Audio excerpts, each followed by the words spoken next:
So next up is Pratik Bhansali, whose talk is titled Beyond Privilege, the Human Costs of Withholding Compassion from Animals. And Pratik is affiliated with the Jane Vegan Initiative, who is doing wonderful work in this respect. And I give the floor to Pratik. Thanks for being here. Hey, thanks, Jonathan. Let me just share my screen quickly.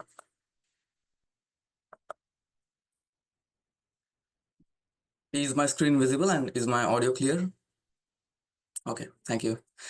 So, thanks to the Aryantha Institute for giving me this platform. And Ankit, just want to take a moment to acknowledge your talk. I think it's like a really good launching platform for all of us while we are still talking about social justice. So in my talk, I'm going to talk about and around the human costs associated with just withholding compassion from animals. And especially this talk is directed towards like a group of people who are privileged, right? And that doesn't necessarily just mean economic privilege, but social privilege as well. And we as Jains, we do need to understand that we do hold a lot of privilege, and we do bear a lot of responsibility of talking against like the marginalization. And again, Ankit, you've done a great job of doing that. So a lot of us, when we are talking about animal rights or when we are talking about veganism, you must have heard or even like used for that matter some of these arguments that I've listed down here. So for instance, like the moment you tell someone or someone tells us like, hey, can you quit dairy, can you quit meat, the first few questions are like, hey, okay, what about the oppressed people? And they can be oppressed in any shape, way, shape, or form in any part of the world. It can be the Dalits in India, the black folks in the western part of the world. uh, it's often like used as an argument. So for example, people would be like, hey, it's casteist to talk about or like to push your thoughts on someone, uh, or like, why talk about this? There are so many people, so many communities suffering. Why do you want to talk about this? Why do you want to talk about animals? Why not just give this space to talking about human issues, especially at a time when we have like so much harm, wars, like genocide and all those stuff happening. Why do you not want to talk about that and talk about this, right? And a very like usual thing that I have come across, and I'm pretty sure a lot of you, is like, hey, veganism is an elite thing. So, by the way, all these questions are very valid questions and should be spoken about, right? But the way we talk about these, that does matter. It does need like a more holistic, nuanced understanding of the power dynamics that literally dictate this world. So, my first question would be, are such arguments free of harm? And again, just to repeat myself, these are valid questions, and by no means I want to put down the gravity of the different interconnections that we talk about, right? But what happens is when we are using these arguments, we are doing a few things. First, we are erasing the efforts taken by people from the marginalized community to further animal rights. And these people oftentimes do point out the deep interconnections between animal rights and other human issues as well. Especially these arguments coming from privileged people like us, they propagate harm. I look at that as a form of an exploitative shielding, where we are like just using some folks as a shield without addressing the root systemic discriminations that lie underneath this. And in a way, it also pitches the marginalized communities against humans, and that is done by people who are not in that marginalized group, who don't belong to that marginalized group, and who like to think of themselves as progressive allies. And what it also does is it just diminishes the status of non-humans or like other animals beyond humans, who do deserve some sort of justice, some sort of consideration at least of, and like some right of not suffering, especially when there's no need to cause suffering to them. So I'm just going to talk about some of these things. Now, each of these will need like a more nuanced discussions, but given like the time limit, I'm just going to try and touch upon each of these things, and then we can of course have like a more detailed conversations in the round table. So first, I would like to highlight the marginalized voices that are at the forefront of the animal rights movement, and they always have been. And these are the voices that we typically do just diminish when we, put up these arguments. So, for example, Dick Gregory, who also, by the way, inspired many civil rights activists in the US and around the world to give consideration to non-human animals. And there's just like a short clip about him talking about it. This is scared of it. If my wife, like she was 9 months pregnant. And so I was telling myself that the only reason I didn't fight him back for that was because I'm nonviolent. And then I decided that if I was nonviolent, it means I could hit or kill a person. And I said animals should get the same respect. I want to. So just highlights that a lot of times you do find people who get marginalized, whose voices get erased. They talk about human and animal suffering in either in like in the same context or in a shared context, and we end up diminishing them when we just put simplistic arguments.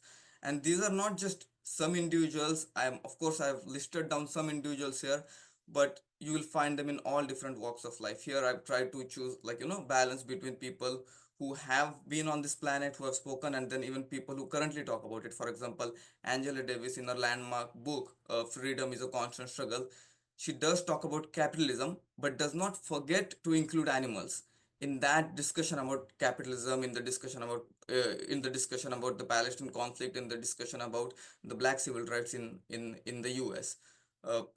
And it's not isolated incidents.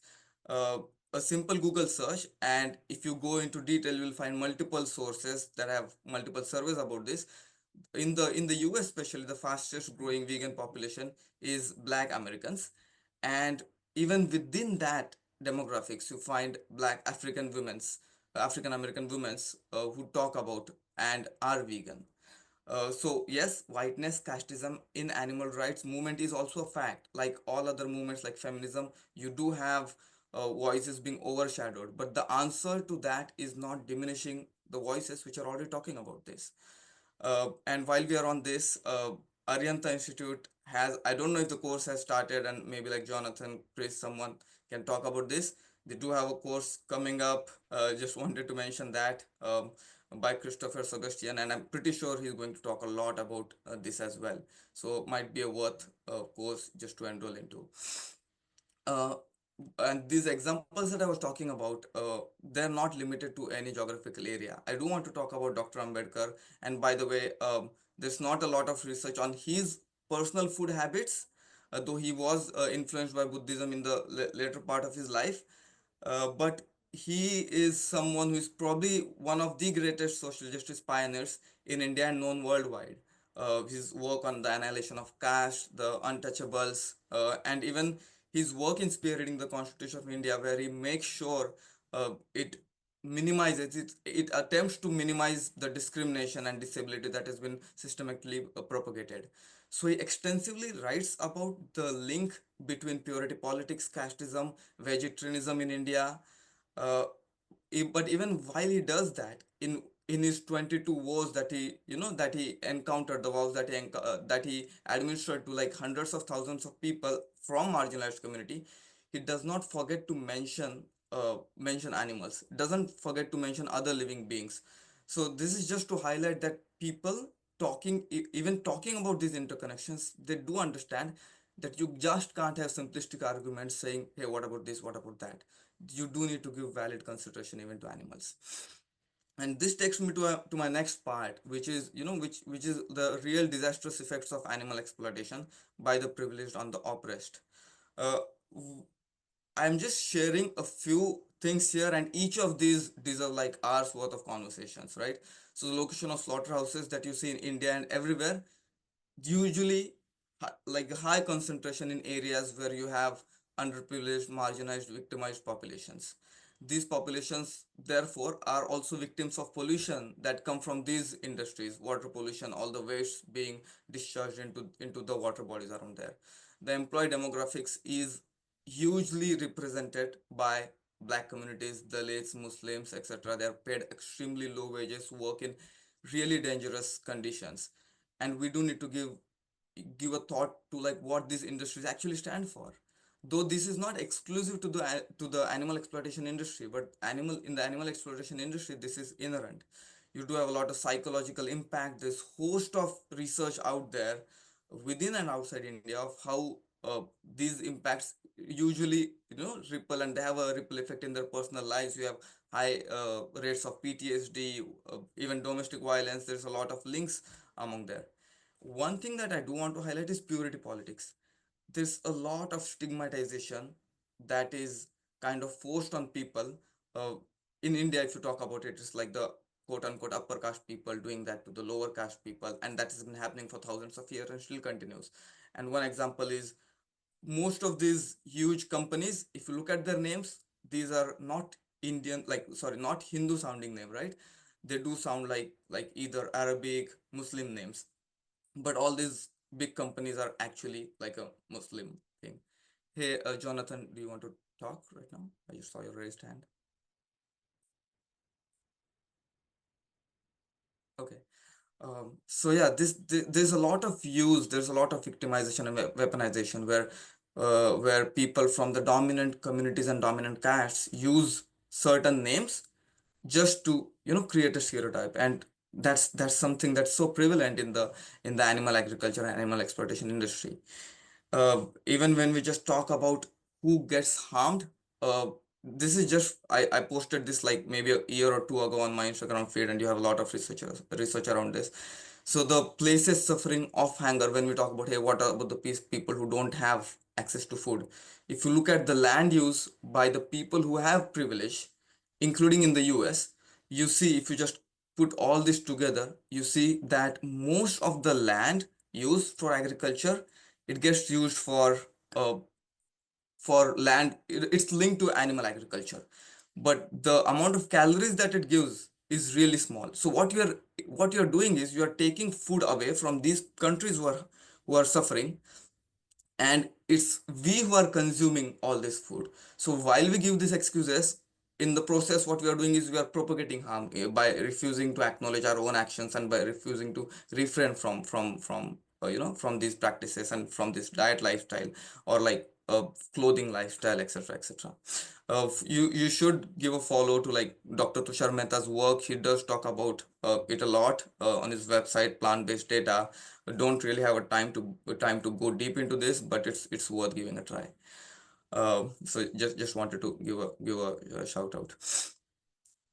So this brings me to last part, which I understand as I was just trying to think of, this is something that's a common occurrence. What do you call it? And I do feel it's called sort of like an exploitative shielding.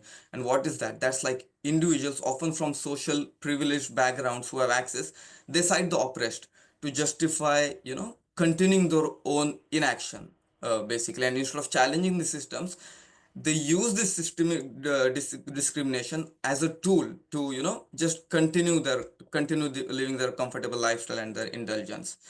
uh, and this is very rampant, that you see that it usually comes a lot from the privileged classes, including gents, who do talk about social justice and who would like to think of themselves as like as progressive. So this reinforces the power struggle. It makes us the savior, that we are talking about them.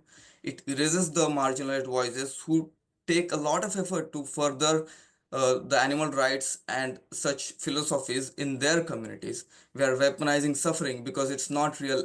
We are not really being allies, right? We are not upstanding, and we are not giving up our food habits. Instead, we are putting them forward as a shield while we continue our discussion. And this literally solves nothing. It just reinforces the stereotypes. Whom does it help? Of course, it helps the privileged classes like us and caste like us. And I don't think we do need to go into detail about this, because we have a lot of discussion around privilege already. And meanwhile, last but not the least, I do want to emphasize that while we have all this discussion, there are countless females, males suffering in the animal exploitation industry, including dairy. We have spoken about this even in courses by the Oriental Institute, where me and my wife taught a course about reimagining sustainability, which has a lot of discussion about discrimination. And I also like a previous course which goes beyond vegetarianism, that also talks about vegetarianism and casteism in India. So that's all from my side. Feel free to post questions and we can talk about this later offline as well. Thanks for this opportunity.